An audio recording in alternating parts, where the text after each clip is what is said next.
উনিও সমর্থন মানে বিজেপি থেকে রিজাইন দেওয়ার জন্য উনি তৈরি হয়ে গেছে। আমরা মোটামুটি রেডি এবং সম্ভবত যদি আমাদের ইয়ে হয় এই জুলাইয়ের 20 তারিখের ভিতরে হয়তো দিল্লিতে উচ্চ পর্যায়ে আমাদের একটা মিটিং হওয়ার সম্ভাবনা বেশি আছে। আর মহারাজের সঙ্গে আমি 9 তারিখে দিল্লি চলে যাচ্ছি। তারপরে 1 বছর এখানে সরকারের সঙ্গে আমাদের ত্রিপাক্ষিক চুক্তির পরে আমরা করেছি, কথা বলেছি, অনেকবার মিটিং হয়েছে, জয়েন্ট ওয়ার্কিং গ্রুপের মিটিং আমি নিজেও গিয়েছি। করছে না, কিছুই হচ্ছে না। ত্রিপুরাতেও যে হচ্ছে, এখানে তো কিছু করছে না। আমরা বারবার মাননীয় মুখ্যমন্ত্রীর সঙ্গে দেখা করেছি বিভিন্ন বিষয়ে, কিন্তু কিছুই হচ্ছে না। তাহলে আপনি সরকারে থাকার কি অর্থ আছে?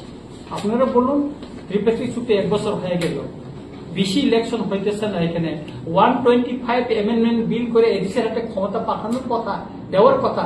এটা আমার কথা না। 2018 এবং 2023 বিধানসভার যে নির্বাচনের যে ম্যানিফেস্টো, বিজেপির ম্যানিফেস্টো, সেখানে আছে। সেটা আজকে সংসদে তুলে তার বিল পাস করছেন। এটা শুধু ত্রিপুরার জন্য না, 125 অ্যামেন্ডমেন্ট বিলটা ওইটা উত্তর পূর্বাঞ্চলে 10টা এডিসির জন্য, এটাও তো করছে না। তাইলে আমাদের কাউন্সিলে 2টা আছে, ভ্যাকেন্সি আছে, এটা বাই ইলেকশন হচ্ছে না। তাহলে এই সরকারের অধীনে থাকা বা তাদেরকে সমর্থন করা আমাদের আর কি প্রয়োজন আছে?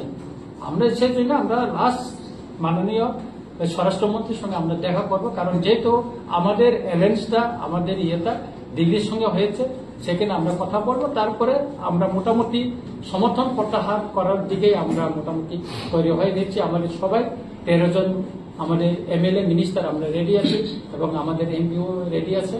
আমরা লাস্ট দেখা করব, তারপরে আপনারা জানবেন যে আমরা কোথায় যাই। সমর্থন প্রত্যাহারের বিষয়ে কি, এই বিষয়ে আপনাদের বিধায়কদের সঙ্গে প্রদ্যোৎ কিশোর দেববর্মনের আলোচনা কমপ্লিট? আমাদের আলোচনা হয়ে গেছে, কমপ্লিট আমাদের আলোচনা হয়ে গেছে। তাই মহারাজা 7 তারিখে আমাদের র্যালিতে থাকবেন, থাকার পরে উনি ওই দিনে দিল্লিতে চলে যাবেন। আমাদের মোটামুটি আমরা ওই দিকে চলে আগাচ্ছি।